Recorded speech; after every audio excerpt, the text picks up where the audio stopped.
ராதே கிருஷ்ணா. வணக்கம். நான் உங்கள் சுகியம்மா பேசுகிறேன். சுகி நிகேதனத்துக்கு ரெடி ஆகிட்டீங்க. கடவுள் வாழ்த்து சொல்ல போகிறீங்க. சொல்லுங்கள் பார்க்கலாம். எல்லாம் வல்ல இறைவனுடைய அருள் ஆசி என்றும் அனைவருக்கும் கிடைக்க வேண்டுகிறோம். சொல்லியாச்சா? நேற்று என்ன கங்காதேவியை கும்பிட்டீங்களா? கங்கையோட கதையை கேட்டாச்சா நேற்று? சரி, இன்றைக்கி என்ன கேட்கலாம்? இன்றைக்கி நம்ம பிள்ளையாருக்கு முன்னால் தலையில் கொட்டிட்டு தோப்பு கரணம் போடுறோம்ல, அது எதுக்கு அப்படின்னு சொல்லி இன்றைக்கி நம்ம தெரிஞ்சுக்க போகிறோம். ரொம்ப சிம்பிளாக. சரியா? நம்ம தோப்பு கரணம் எதுக்காக போடுறோம் அப்படின்னாக்கா, தோப்பு கரணம் போடுறதுன்னா எப்படி போடுவோம்? வலது கையால் இடது காதையும் இடது கையால் வலது காதையும் பிடிச்சிக்கணும்.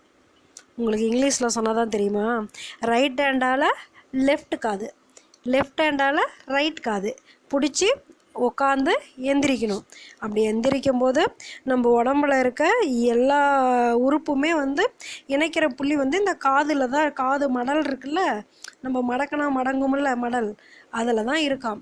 அதனால் நம்ம அப்படி பிடிச்சி போடும்போது எல்லா உறுப்புக்கும் ரத்த ஓட்டம் சீராக போகுமா, நம்ம உடம்பே ரொம்ப ஆரோக்கியமாக இருக்குமா. அப்படி உட்காந்து எந்திரிக்கும் போது மூச்சை இழுத்து வெளியே வரோம்ல, இதுவும் ஒரு யோகாசனம் தானா. அது மட்டும் இல்லை, நம்மளுக்கு வலது மூளை இடது மூளை அப்படின்னு சொல்லி நம்ம மூளையை ரெண்டு பக்கம் இருக்குது, ரெண்டு இது இருக்குது. அதில் எல்லா ரத்த ஓட்டமும் சீராக போகும்போது எப்படி இருக்கும்?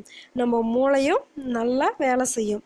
அது மட்டும் இல்லாத இதயம், மூளை, வயிறு, சிறுநீரகம், கண்கள், அப்புறம் கீழ் மற்றும் மேல் தாடை, ஈரல், காதின் உட்புற பகுதிக்கு செல்லும் நரம்பு, இது எல்லாமே நம்ம காதில் இருக்குது. அதோட புள்ளிகள்லாம் நம்ம தோப்பு கரணம் போட போட அந்த எல்லா புள்ளியும் இயங்கி நம்ம உடம்புக்கு ரத்த ஓட்டம் சீராக போய் வலது பக்கம் மூளை இடது பக்கம் மூளை எல்லாமே ரொம்ப சுறுசுறுப்பாக வேலை செய்யுமா. அதுக்காக தான் நம்ம தோப்பு கரணம் போடுறோம். எதுக்காக பிள்ளையார் முன்னால் போடுறோம் அப்படின்னாக்கா, முழுமுதற் கடவுள் யார்? பிள்ளையார். அதனால் பிள்ளையாரை நினச்சிக்கிட்டு ரெண்டு காதையும் பிடிச்சிட்டு உட்காந்து தோப்பு கரணம் போட்டால் நம்மளுக்கு ஞாபக சக்தி வரும், நல்லா படிப்பு வரும்.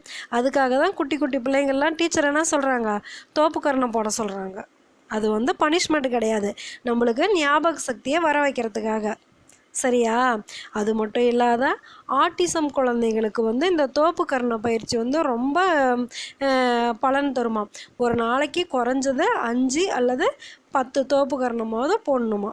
போட்டாக்கா அவங்களுக்கு அதாவது அவங்களுக்கு இன்னும் எனர்ஜி கிடச்சி நல்லா சீக்கிரமாக அவங்களுக்கு அந்த ஞாபக சக்தியெல்லாம் நல்லா இருக்குமா. சரியா?